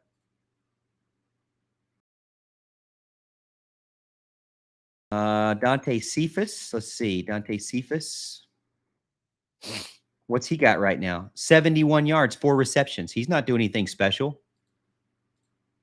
Redshirt senior. He was the 8th best wide receiver, not doing anything special. Should Clemson have gotten him? Ali Jennings, 172 yards, 2 touchdowns for Virginia Tech. 2 touchdowns is pretty good. Where did he get his 2 touchdowns from? Against Old Dominion. So hard to say, but just 72 yards. Devontae Walker is not even playing because they're not even allowing him to play. Okay, so Franklin for Ole Miss. Let's see how good he's doing. Well,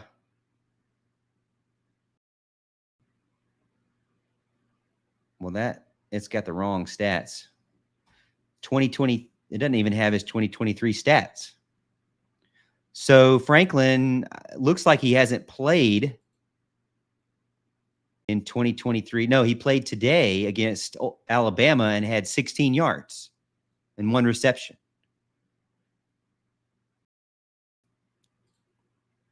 Okay, and then you have Keon Coleman after that.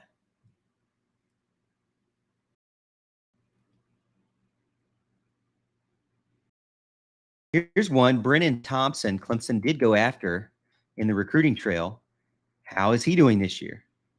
1 reception, 32 yards. And he's 5'9", by the way.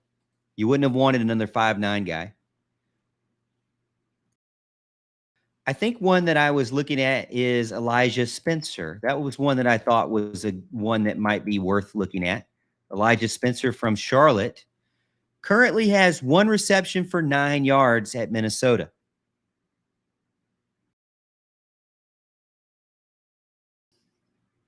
So explain to me, chat, like Maybe am I just looking at this wrong? Because as many players that are good, like Keon Coleman, there are just as many players that really have no stats. So you got to find the player that is going to be successful. It's a crapshoot. It's not a guarantee, right? Or maybe I'm missing this. Maybe everybody in the portal is good, and I'm just missing it. Am I missing it? I don't know. I think while I think that there are some good players out there that Clemson should go after, and they should look and find the players that they need and go after them. But not every player on this list is just somebody that's going to be amazing and going to be somebody they need, or is somebody going to be guaranteed to do well. I'm not seeing it. I mean, maybe I'm wrong.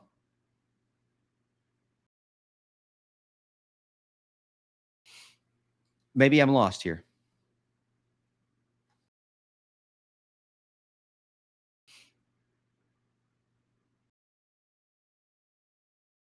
How can we be talking when Clemson misses almost every field goal in the most important moments of the game? Man, how terrible was that? Sean, how terrible was that? That White's got 2 easy ones and hit them, and then basically probably the game winner he missed.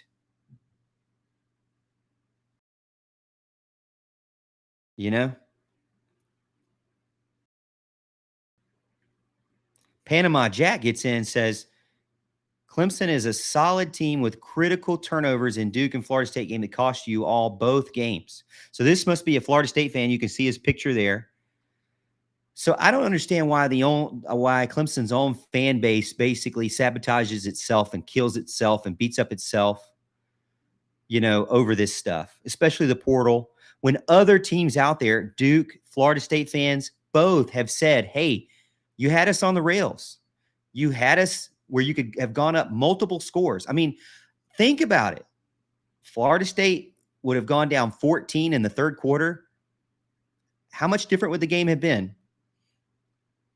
You had a chance to go up by 14. And really, if you had managed, as you all have mentioned in the chat, if they managed the halftime better and not went into some straight prevent and just let them score quick, if they would have managed that better, they possibly could have gone up by more.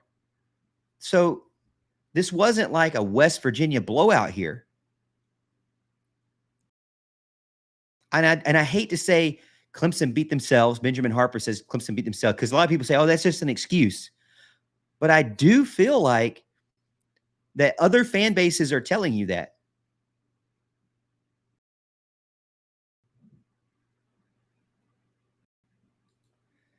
J&P says there's a lot of cannon fodder in the portal, but there are some good ones. That's true. There are some good ones. And you have to be able to admit that.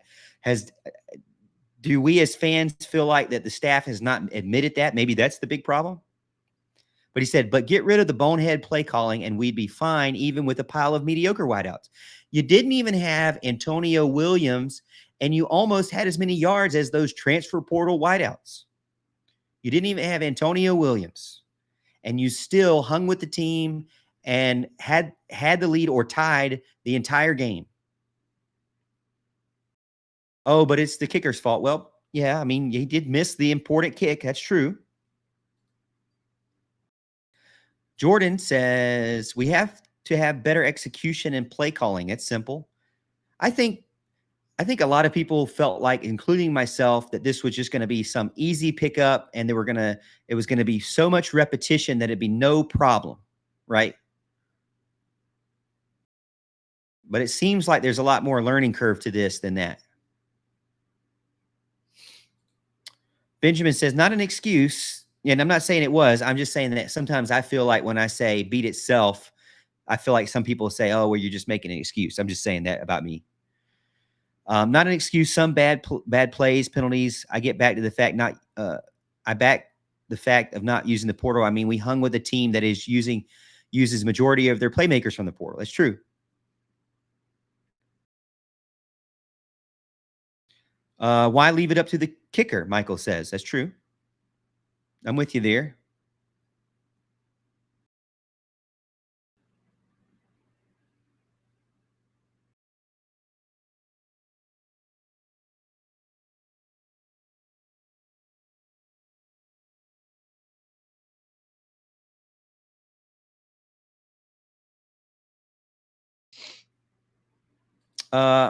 Michael also mentions can't go to the portal when you have 88 scholarships. That's true too. A lot of people forget that. Like, oh, it's so easy to just dump players. Meanwhile, Deion Sanders is getting criticized heavily for dumping his entire team and how that's inappropriate to do and how it's unfair to the players. But yet you want to say Dabo should do that. I don't know. Or some people say, we'll just say, but I just need to get off of X. Can't put it all on the kicker or the quarterback. That's true. I don't really think it was that for sure.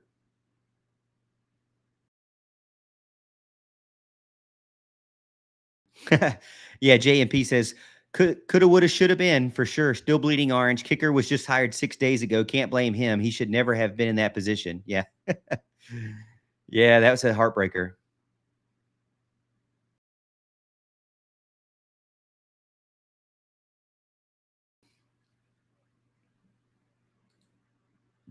I still go back to this right here.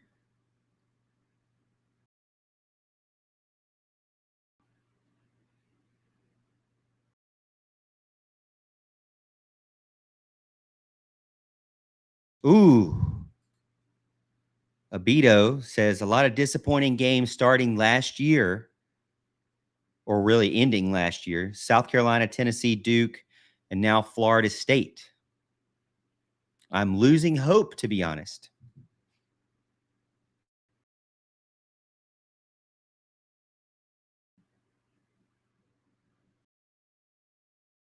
Are you losing hope? Anybody agree with Abito?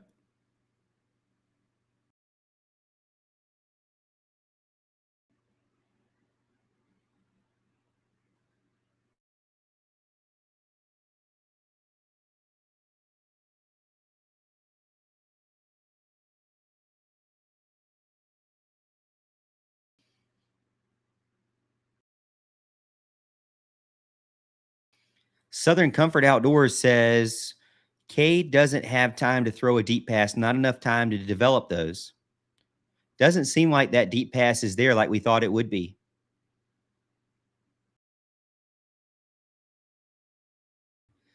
Tig says the thing is, Morgan, if you can't develop players any better than this, the team will suffer.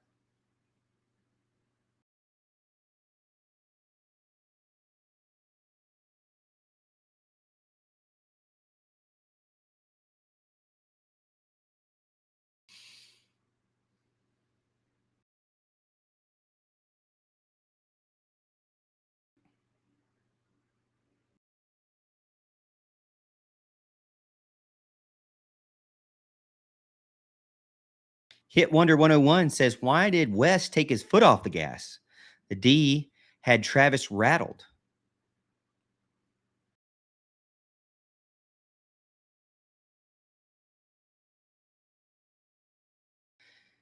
Tig says the Cuse will destroy us next week, saying 56-3. Yikes.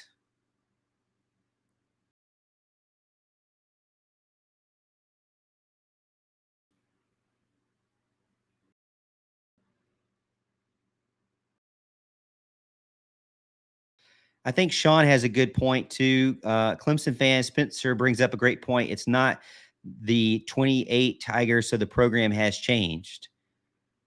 I do think that, back then, Clemson fans, Clemson leadership did not accept unexcusable losses, and they weren't going to pay for somebody to just have bad games consistently. So if anything is proven, it's not that Clemson's staff is going to sit here and just sit by and not try to fix it.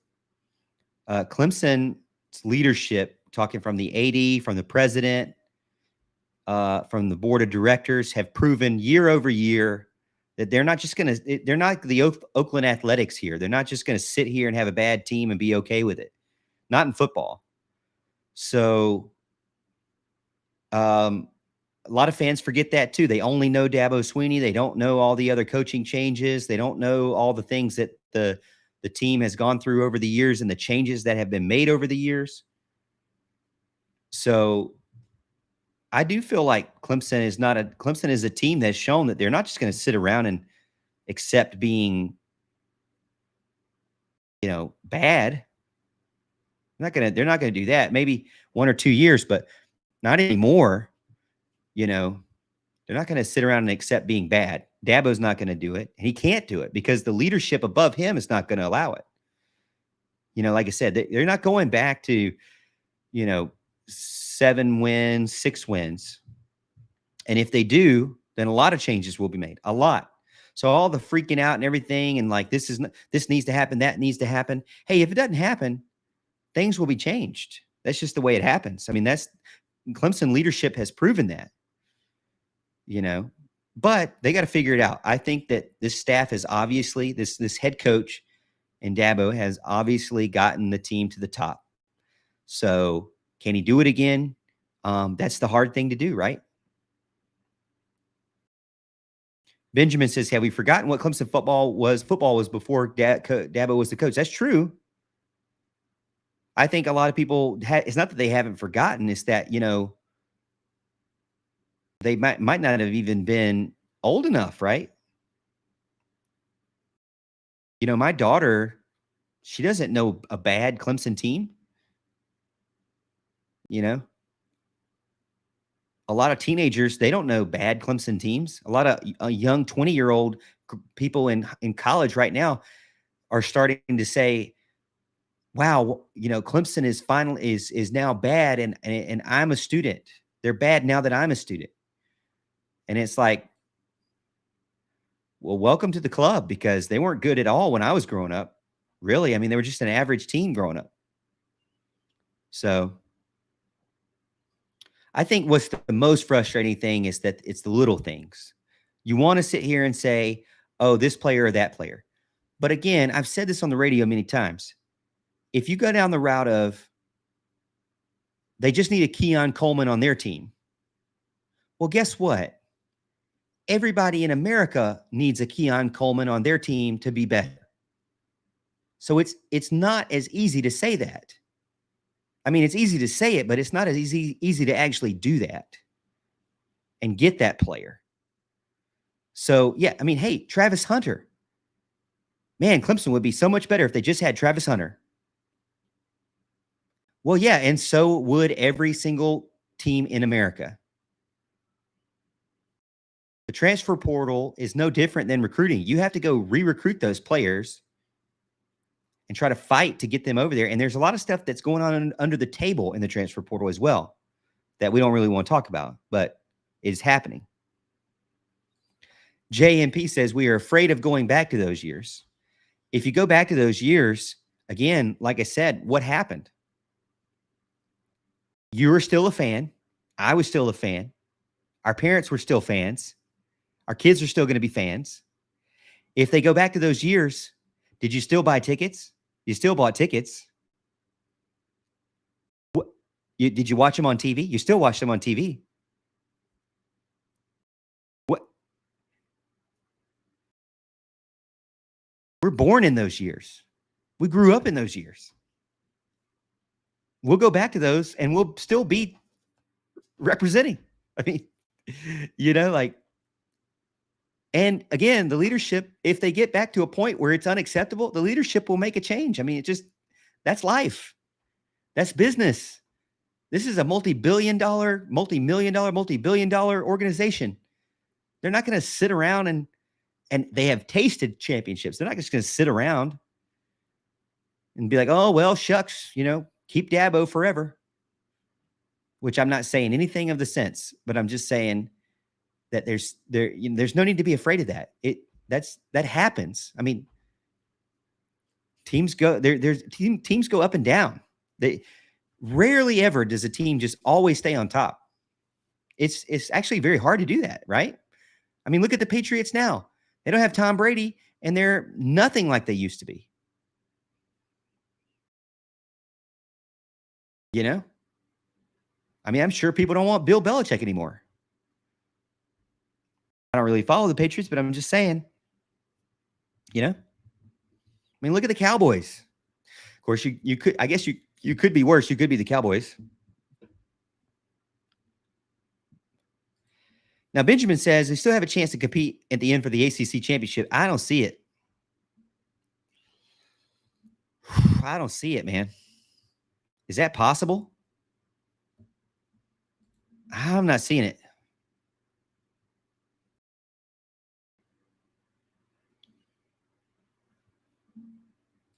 Jesse says Syracuse is 4-0, but has faced Colgate, West Michigan, Purdue, and Army. Just my opinion, but Purdue is the best team they've faced.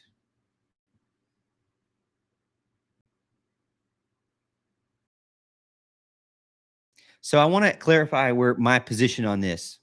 Does Clemson need to use a transfer portal for a kicker? It's frustrating. Well, first of all, we saw spring game. We saw spring practice. We saw fall practice. We had no indication, at least from a media standpoint, and at least from what Dabo was telling us, there was no indication that Robert Gunn was bad at kicking field goals. Were they lying to us? Maybe. I don't know. Seems suspect now, right? Hindsight. Were they lying to us? I don't know. If they weren't lying to us, then what happened? Did he just all of a sudden become bad? Well, according to Dabo, I think in his first press conference after the Duke loss, he said that the bright lights got to Robert Gunn and that he's just going to have to work through it or they're going to have to replace him. So it must be one of those scenarios where the kicker was okay in practice, was doing what he needed to do. He was highly recruited kicker. Okay. I mean, it's not like he wasn't a highly recruited kicker. And he's just not good in a game, at least not good from a short distance. Obviously, he's good at kickoffs. So he's not good at a game. He's not good at getting through the uprights in a game in short distance. Well, you don't really know that until you get into a game. And then once you're in a game, you can't get anybody in the portal. The portal is only going to help for next year. So bringing it up now during the season, that's why I think it's a lazy take. You know, I mean, continuing to bring up and not saying, Sean, you're the lazy take. I'm just saying from a national media perspective and on Twitter, people saying, you know, Clemson needs to go to the portal because look at this game they lost. They were competitive in that game. They had chances to win that game, and a lot of their players performed better than those other players that were portal players on the other team. So to me, it doesn't match up. But if you want to go to the portal, that's really for next year. It's not for this year. So I guess my point being your frustration's still going to be there. You know, it's not going away because they go to the portal. They can't even, I mean, they're not even going to be able to go to the portal till December anyways. So, you know, it doesn't fix today. And so that's my stance on it. I can understand it's frustrating to be like, there's a lot of people that posted me, well, Morgan, they should have seen this. And it seems like a coaching problem. I'm actually more on board with that. Like, were they lying to us? Were they not seeing it? Do they have a staff that's not paying attention well enough? Do they have a staff that's not being honest with themselves enough? That's the first question I'd say. Is the staff being honest with themselves about where they're at? You know, are they being honest with the assessment of the players? Are they putting the right players in the right positions? Are they starting the right players? I struggle to see, in some cases, I see some places where I feel like the best player is not starting. But, you know.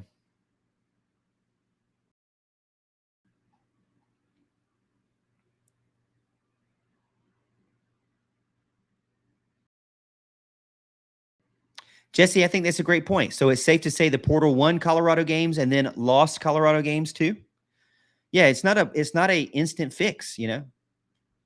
I mean, how could it be?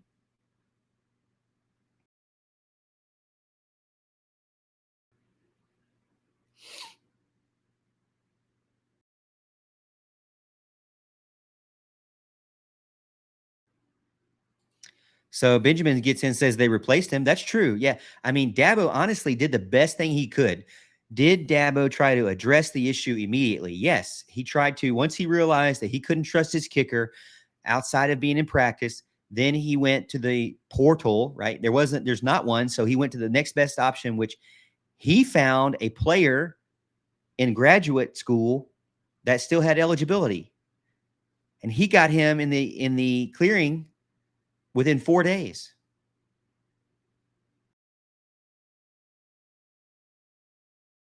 JMP says all kinds of madness would have to happen for us to play in the ACC. That is, I see that. Yeah.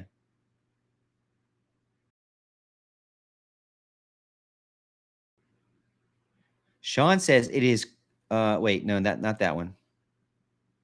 Not that one, Sean. You had something else, or maybe you deleted it. Oh no, here we go. Panama Jack says what's crazy is right now Clemson plays more ranked teams than FSU the remainder of the season. That's one big key too, which is why I'm like, need to prepare ourselves. Need to prepare ourselves because it might get tough. Might get more, it might be more rough day, might be more of these live streams coming. Honestly. Yikes. That is a rough one. Oh, you know what? How's Ohio State doing right now? Let's see.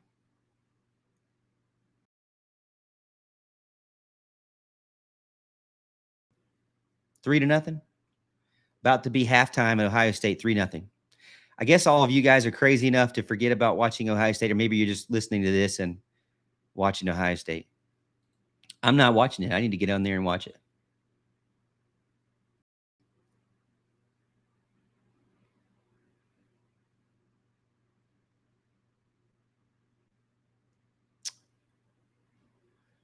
JMP says, yeah, we could take more losses.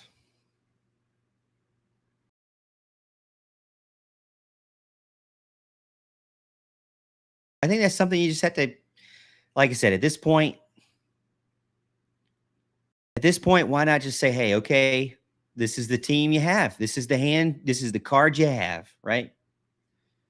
You're not the fastest car at the racetrack. Are you going to just pack it up?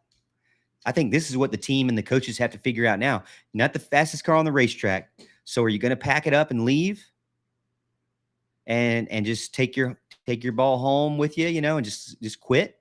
Or are you going to say, okay, we're not the fastest car on the racetrack. We're dinged up.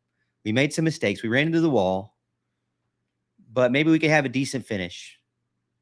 We had a couple more laps to go. Maybe we could have a decent finish. We spun out twice.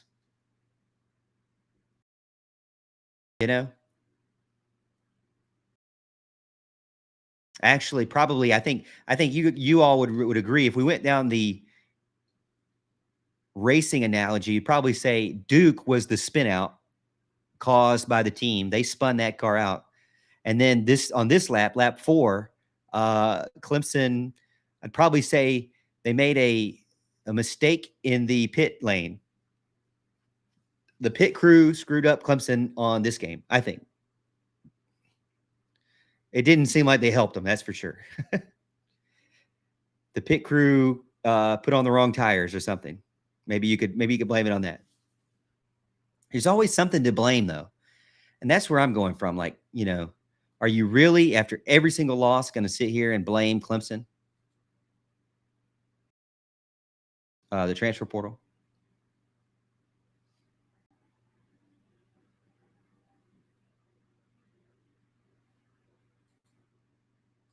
Everybody's jumping on, all the Florida State fans are jumping on me for making my little thing about how many points does Clemson have to beat Florida State, which I never said that Clemson was going to beat Florida State. I just said, how many points do they have to?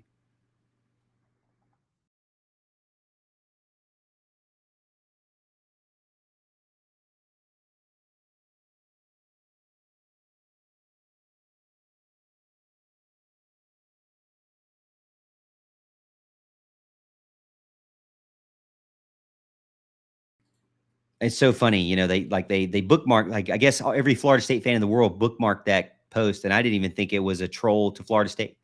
I just was trying to get some engagement.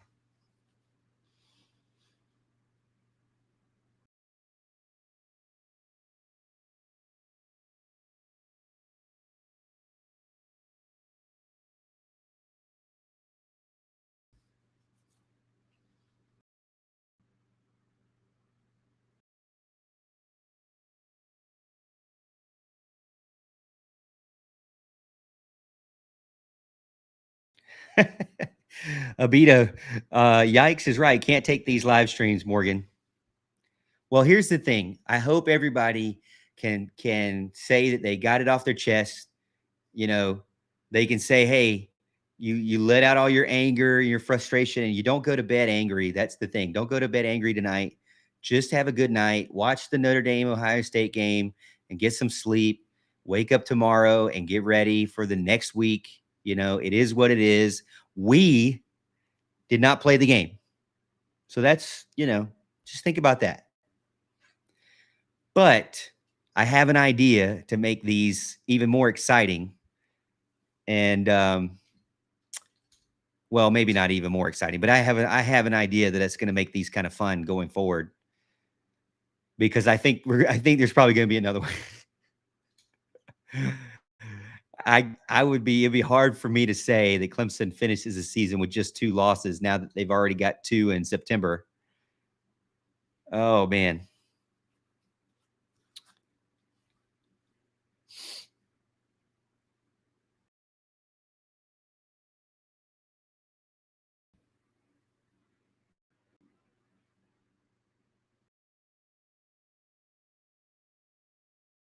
See, that's my point. So JMP, I started this like 2 years ago because I was that fan, I was going crazy. Like, first of all, thinking, well, Clemson lost a game, and I saw on X, Twitter, that fans were just attacking the same fan. Like Clemson fans were attacking each other again over the transfer portal, but attacking each other. And I thought, man, like, why are we attacking each other like that? Like, that is so crazy. We're the same fans of the same team.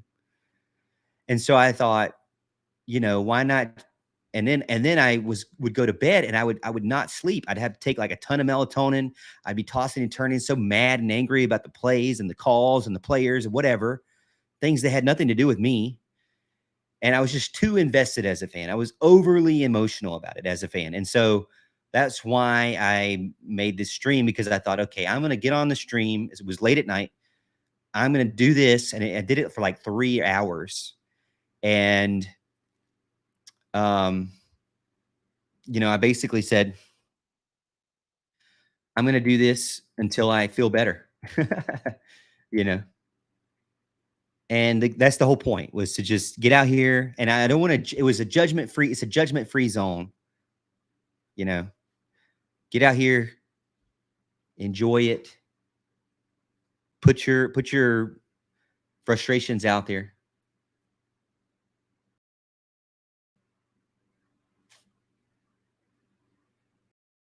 I'm trying to look on TigerNet if I see anything about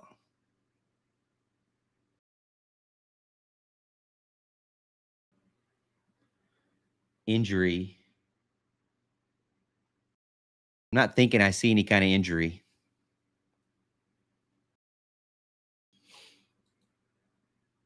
Jesse says nothing yet on Wiggins, but doesn't look good. Well, I mean, he couldn't even walk off the field. That was pretty bad. Hey, Bronco gives the $2 tip. Thank you. $2 bill for a Clemson fan. Love it. Thank you. Keep up the good work as always. Go Tigers. Yeah. You know what, fellas? I appreciate everybody getting in and being a part of the show. I really, like I said, I haven't had a ton of time on YouTube just because work has been crazy. And then I have the radio. So radio has been kind of my key focus, working with Mickey and doing my own show for 2 hours.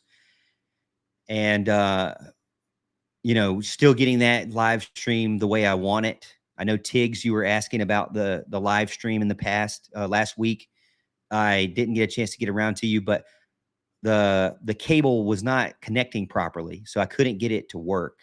So, but we will hopefully try that again this coming Tuesday for the live stream, the 2-hour live stream show. So hope to see everyone there. It's this is at our 2-hour mark, and this is where I'm going to stop it. I hope everybody has a good night. Thank you again for being a part of the show. Again, whatever your thoughts and emotions and opinions are,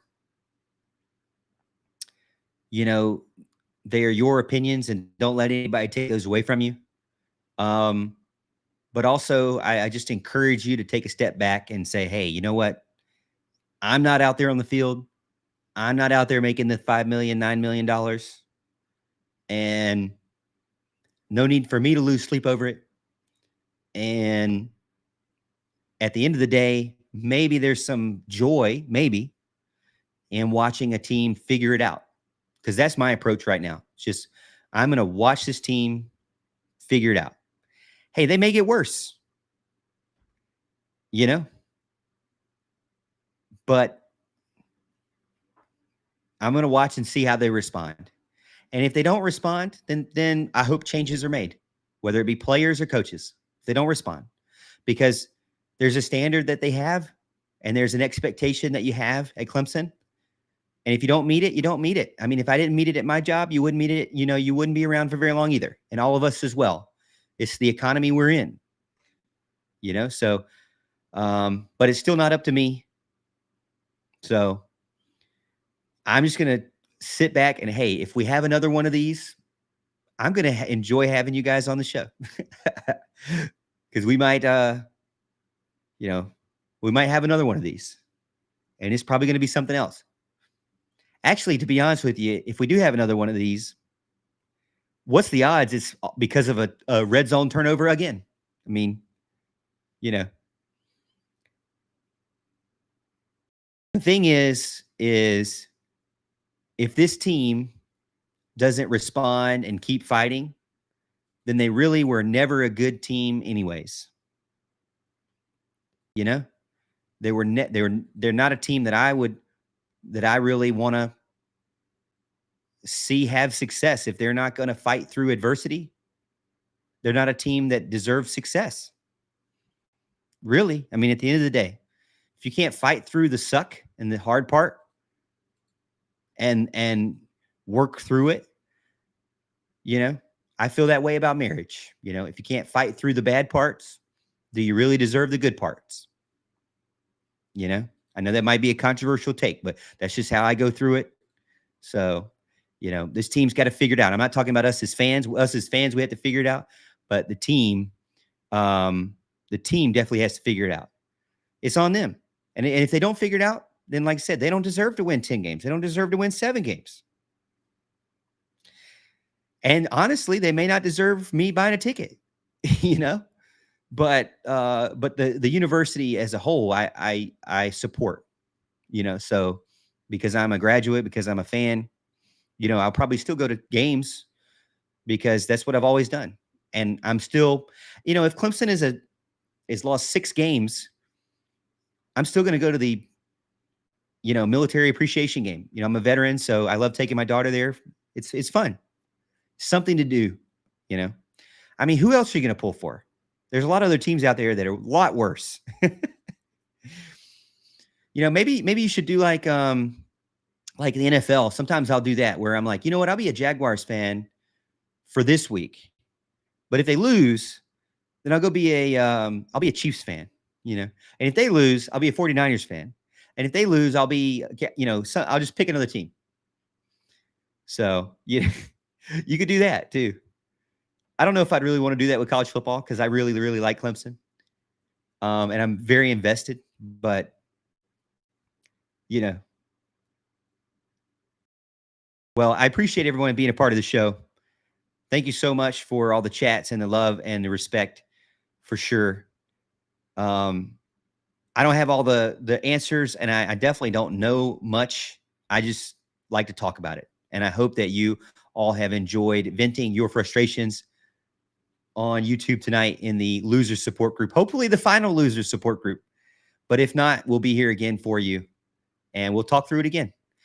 So as always, Tiger fans, we'll see you at the top of the hill.